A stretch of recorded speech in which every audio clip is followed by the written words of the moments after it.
Let's be honest, there's no team in the NBA that needs a point guard more than the Orlando Magic. Facts. Come on, Cole. Facts. So let's look at 5 potential solutions to help patch Orlando's historically bad offense.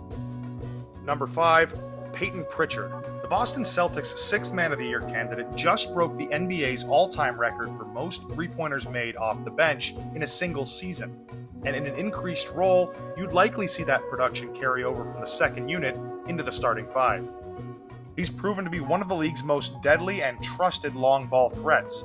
The numbers back it up. As a high-volume option, he's as efficient as they come. His best games this season came from when he attempted over 10 field goals. His offensive output isn't just limited to the 3-ball. He applies a lot of rim pressure as a 6'1" guard, ranking in the 88th percentile among point guards at rim field goal percentage.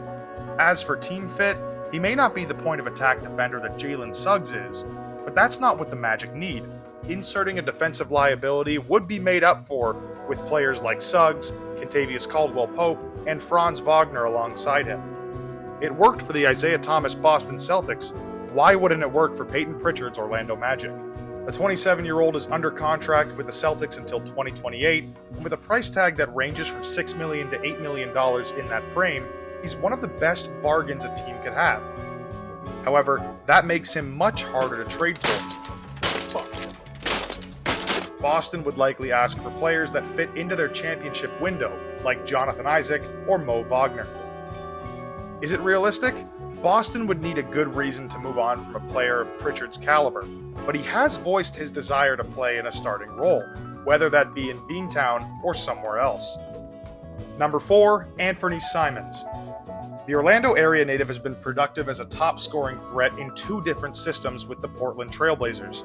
We've seen him as the number 2 option alongside Damian Lillard, able to contribute 20 points a night on impressive efficiency. Contrarily, Simons has been the lead option during a rebuilding phase in Portland that didn't see much fluctuation in regards to his shooting splits. While the advanced metrics don't love Simons, he passes the eye test. A high point of release in his jump shot, confidence as a three-point shooter, and a capable playmaker. Magic fans weren't shy in showing their desire to trade for the 25-year-old hometown product, unlike the team's front office. Orlando was never on record showing interest in Simons, who's set to make $27 million next season before he hits unrestricted free agency. A neat thing about the prospect of trading for Simons is that the Magic would acquire his bird rights when he becomes a free agent, assuming an extension couldn't get done. This means that the Magic, who will be more restricted by cap space in 2026, could exceed the luxury tax to re-sign Simons. Like Pritchard, Simons isn't renowned for his defense. His defensive rating, defensive box plus minus, and steal rate, advanced stats that measure his overall contributions on that end of the floor, leave much to be desired. At 25, Simons fits in well with Orlando's young core. I feel that the Magic shouldn't shy away from guards who aren't studs on the defensive end. With players like Steph Curry, Trae Young, Damian Lillard, and Kyrie Irving contributing to varying forms of postseason success in the modern NBA with offense-centric playstyles, you cannot ignore the importance of players like him. The difference is that Simons is not the player they are. You're not that guy, pal. Trust me. You're not that guy. But he doesn't have to be. Non-superstars like Jamal Murray have shown us how a capable shot creator can move the needle for teams on the fringe of contention. Is a trade achievable? Absolutely. Portland's got their sights set on a future backcourt duo of Scoot Henderson and Shaedon Sharpe. Simons' exit is inevitable, and Portland would likely ask for pieces like Anthony Black, Jet Howard, or Tristan da Silva in exchange, with a contract like Cole Anthony or Jonathan Isaacs attached.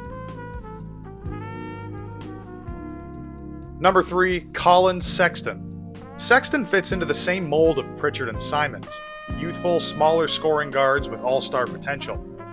Before suffering a torn meniscus in 2021, the energetic Cleveland Cavalier posted averages north of 24 points and 4 assists per contest on promising splits, 37% from deep on 4 attempts per game. Since then, he's spent his mid-20s as the Utah Jazz's tank commander. Sexton was a fan-favorite trade target among Magic and Jazz fans as the trade deadline approached in early February.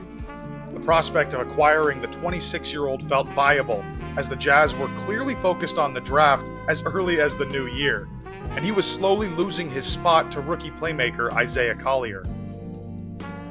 Another deal that likely would have had a low asking price that Orlando's brass whiffed on. That doesn't rule out the chance of an offseason pairing. Mark Stein reported that he would be a prime trade candidate for the Jazz, and I'm going to make an educated guess that still stands. He's an above-average option as a three-point shooter, but he would never become the high-volume option that could turn a franchise around. We are aware that the Magic aren't necessarily risk-takers on the trade front, so dealing for Sexton doesn't feel like a far-fetched idea. While he would provide a scoring boost, I don't know if it's enough to maximize Banchero and Wagner's abilities and open up the floor for players that have benefited from increased off-ball movement and facilitation from someone like Corey Joseph. Could it happen? I think so, but is he the best fit? There are, in my opinion, better options down the road. Set to make $19 million next season before hitting unrestricted free agency, he's not someone I think the Magic would want to re-sign for more than $20 million annually. Number 2, Coby White. The Chicago Bulls' leading scorer has shown flashes of being a game breaker, especially in crunch time. White has seen improvements on the scoring front over the past 2 seasons, falling just shy of the 20-point per game mark in that span. In March alone, he's posting averages north of 27 points, 5 rebounds, and 3 assists on 32% from deep. Now, not an impressive number, but a willing shooter can always turn into a reliable one, especially if he's taking 9 threes a game. While the assist numbers may not be eye-popping, it's important to understand that nearly 23% of Chicago's made field goals with White on the floor came from his assists. He's another phenomenal timeline fit, just 25 years old, making a team-friendly $13 million in 2026, and set for unrestricted free agency after next season. The Bulls will be tasked with shaping their young backcourt in the offseason. Josh Giddey is lined up for a massive contract extension, leaving White's status as the team's lead guard in question. His 2025 campaign has been spent mostly at shooting guard, which highlights his versatility in an Orlando offense that desperately needs it. His 6'5" frame separates him from the likes of Pritchard, Simons, and Sexton, but his defensive contributions are roughly similar to them. Facilitating a deal for White could be tricky. I'm not sure Chicago's in the place where they want to trade for Orlando's win-now talent, but if they were, the win-now talent on Orlando's roster is not something the team can afford to move on from. If Chicago wanted to add to their young core, that makes a deal more feasible. Number 1, Lamelo Ball.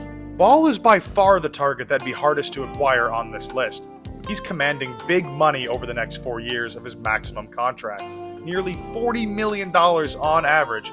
He's an all-NBA talent with 2 All-Star nods on his resume who's struggled mightily in pursuit of sending the lowly Charlotte Hornets to the postseason. Not to mention the nagging ankle injuries and controversial playstyle. To me, a sprain here and there is the least of my concerns when you're talking about a player who attracts heavy defensive pressure, possesses elite facilitation skills, and creates his own shot from the outside. This does mean he'll boast a high usage rate, currently among the most ball-dominant talents in the association.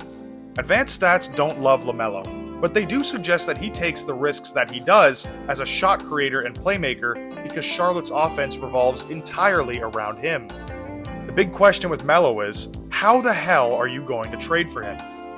The Hornets have insisted on keeping him in Charlotte for as long as they possibly can, and he's reiterated that mutual sentiment. So your offer for their most valued franchise cornerstone since Alonzo Mourning better be plentiful. Realistically, the Hornets would ask for either Paolo, Franz, or Jalen in a deal, and while that's a large price tag, it's not a ridiculous one. Imagine the Magic were moving on from Banchero and the Utah Jazz offered you Keontae George, Kyle Filipowski, Jordan Clarkson, and 3 unprotected first-round picks. Yeah, I would hang up too. With that considered, Ball could force the Hornets' hand if he becomes unhappy in the offseason. A trade that Magic fans would likely enjoy could revolve around Wendell Carter Jr. when he becomes trade eligible on April 6th. Anthony, Isaac, Black, Howard, and a plethora of unprotected first-round draft capital. I've been called out for my generosity in mock trades in the past, but it's the reality of today's NBA. The Hornets would essentially enter their 15th rebuild since 2010 if they move on from Lamelo Ball. Look, I don't have to remind you, sacrificing young talent for win-now pieces, it's not necessarily on brand for Jeff Weltman and Anthony Parker. 4. That change is mandatory, especially if you plan on clearing that play-in hurdle. It's now up to the Magic to determine whether or not they want point guards who are dynamic pace pushers who excel in the pick and roll, three-point shot creators renowned for their IQ and playmaking, or orchestrators with elite court vision and feel and the ability to score at all 3 levels. If you called the shots, which point guard are you trading for? If there are any names that I left off this list, feel free to comment down below. Thanks for watching.